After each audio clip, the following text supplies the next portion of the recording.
Victoria III's buildings, what will the buildings look like? What do they represent? And which people work there? And where do you need people to work? Now, all of this is answered in this dev diary, and we're going to take a look step by step into that. So first they want to mention states. States again. States are a concept that is where your people live and where buildings are located and built and where the pops work in the buildings. You can see here the state of Götaland in Sweden, for example. It's a market. You have some infrastructure usage.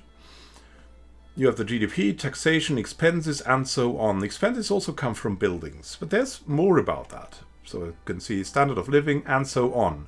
And peasants. Peasants also play a big role together with buildings. As in, the more buildings you have, the less peasants you will have. We'll see later why. Buildings are just places where pops can work and generally do not represent a single building. They represent a group of buildings. For example, a single level of government administration represents the necessary buildings and infrastructure to support a certain number of bureaucrats. The bureaucrats are specific, imaginated, but they're not specific for that building. So that's the detail level. You get bureaucrats, but you get no like special mining bureaucrats or special industry bureaucrats. Buildings need qualified pops to work in them to yield any benefit. So good luck with bureaucrat buildings if you don't have any schools that can make you educated bureaucrats. So these are already stones that you need to set for your civilization. An empty building is just that, empty and completely useless. Holds true even for buildings like railroads and ports that did not need pops to work in them in Victoria II. They will need pops to work in them in Victoria III. There will be a more direct influence. And as such, most buildings are directly constructed too. Some, though, like the subsistence buildings below, that we'll come to later, very interesting, especially for peasants, will appear automatically based on certain conditions. When buildings are constructed, the construction uses pop labor and goods, and the costs involved will be subject to market forces. For example, currently the price of wood was very high, so your buildings would cost more if that was in the game. Now the price of wood is strangely falling. Building cost will also go down.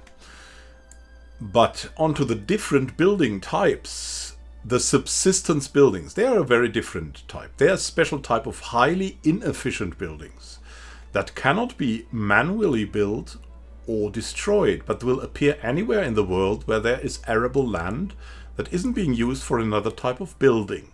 The vast majority of the world's population starts the game working in subsistence buildings as peasants. And much of the game's industrialization process is about finding more productive employment for your peasants. So industrialization process in that case is a specialization of people to work in just one job, whereas as a peasant they would work a number of jobs and not as efficient. And especially they would not use money for exchanges.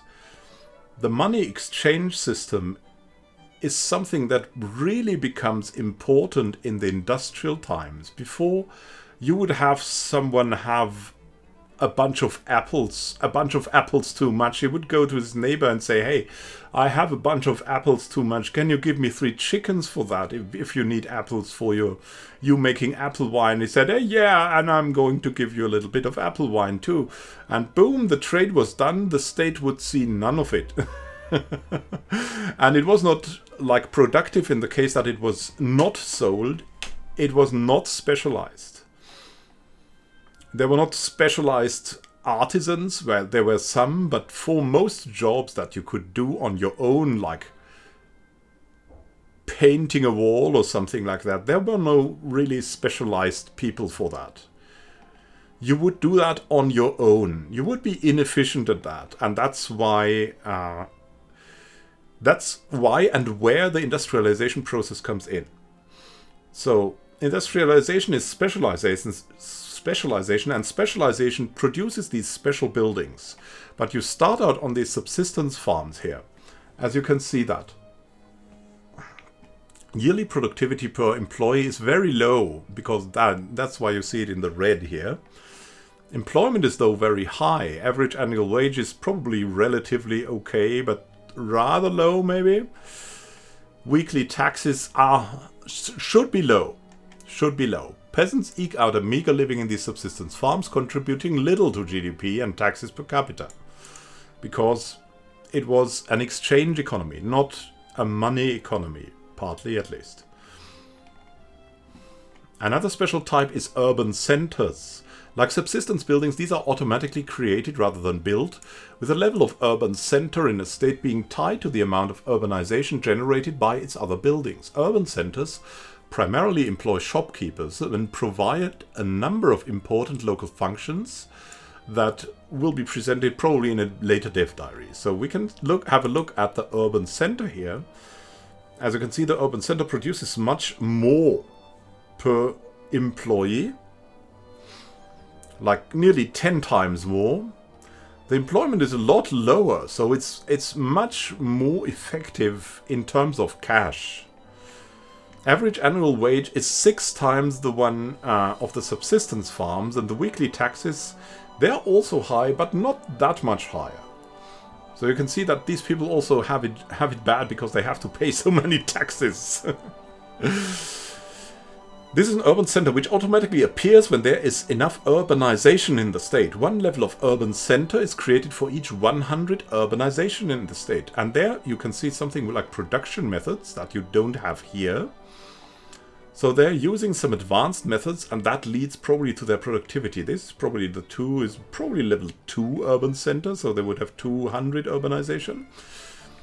So coming from these automatically created buildings, we come to something that you will create, the government buildings. These are buildings that are fully funded by the state, and provide crucial civil services required for the smooth running of a Victorian nation. Examples include government administrations where bureaucrats produce bureaucracy for the administration of incorporated states and funding of institutions, and universities where academics produce innovation for technological progression. So you have 2 kinds of people you have in your state that are under your direct control, that you can see here already in the buildings. Bureaucrats and universities and academics and government administrations and bureaucrats. So we have an administration here as an example in Switzerland.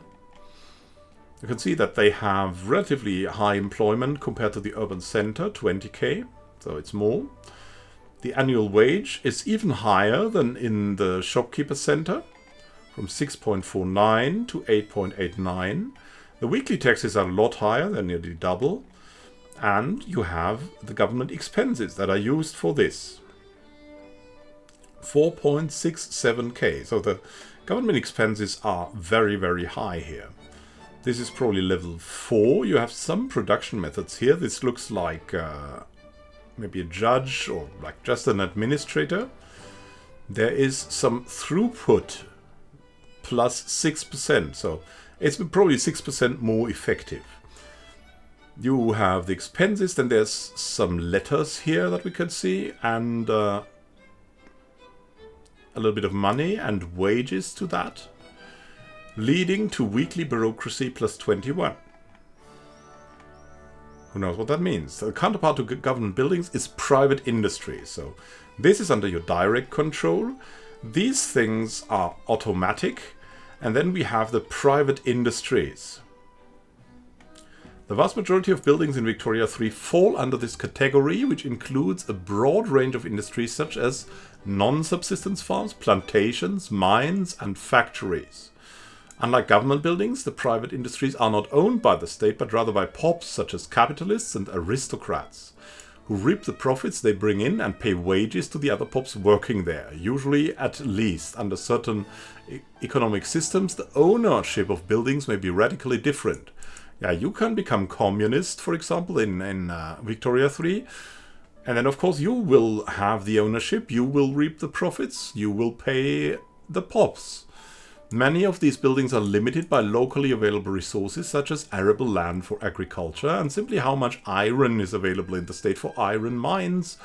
Urban buildings such as factories, however, are only limited by how many people you can cram into the state, simulating the more densely populated nature of cities.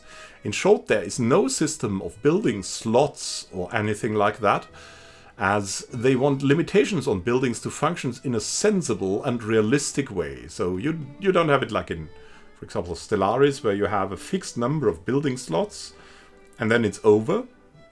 No matter how many people you can cram into what the planet or whatever. These cities are meant to grow as much as they can. And as they grow, they gain more room for buildings. So for that is an example here. Several different types of private industries are shown below. There's the urban center that we've already seen. Then we have some resource buildings. As you can see, that's probably fishery ports. I don't know what that is. Might be something with lumber. That seems to be something with iron. Maybe a mine. Then we have agriculture. So resources, agriculture. That's the types. Urban buildings, resources, agriculture. Look. The urban buildings are resource, agriculture, and urban center. So we even have, in that urban state, we have arable land and urban buildings in agriculture, if I see that right. Because it's encompassing that, if you can see that from the menu. So you have some kind of farms here. Like that's still there in some cities, that you have that. Not only in the surroundings, but directly even. One of the most important things where you can see that is in Europe, in the Waldviertel in Vienna, where you have, for example, wineries, and they're directly integrated into the city. Here, for example, you have some cattle farm, and you have someone making grain. And finally, there are development buildings. These are often, but not always, government buildings that distinguish themselves by providing vital state-level functions. So that's the fifth type. A couple of examples are barracks that recruit and train soldiers from the local population, and railways that provide the infrastructure other buildings need to bring their goods to the market. So you need the infrastructure to get the goods away and to get the goods in. From left to right, we can see here barracks, port, naval bases, and railways. They also need competent people to work within them.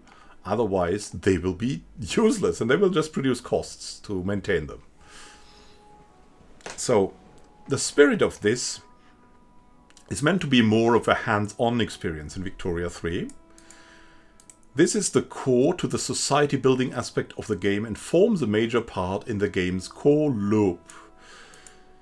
So, they will need to give the player the necessary tools to manage their buildings in the large empire, which may involve some form of autonomous building construction, though they haven't yet nailed down exactly what form that would take. Whether it will involve decision making on the part of the investor class. So there's another class, investors. Ultimately, they want the player, not the AI, to be the one primarily in charge of the development of their country. So what they're working on is making a system like that micromanageable without a micro that would make you tired like hell. And that is a good thing. Because I always enjoy micro as long as it's meaningful and not too repetitive. There's a lot in there, such as production methods that will receive further explanation in the future, and the dev diary on goods is probably in the pipeline. Thank you for watching and happy gaming to you. We'll see each other in another dev diary or another video on Victoria 3 or another Paradox game. Have a great time until then and happy gaming. This is Immanuel Can signing out.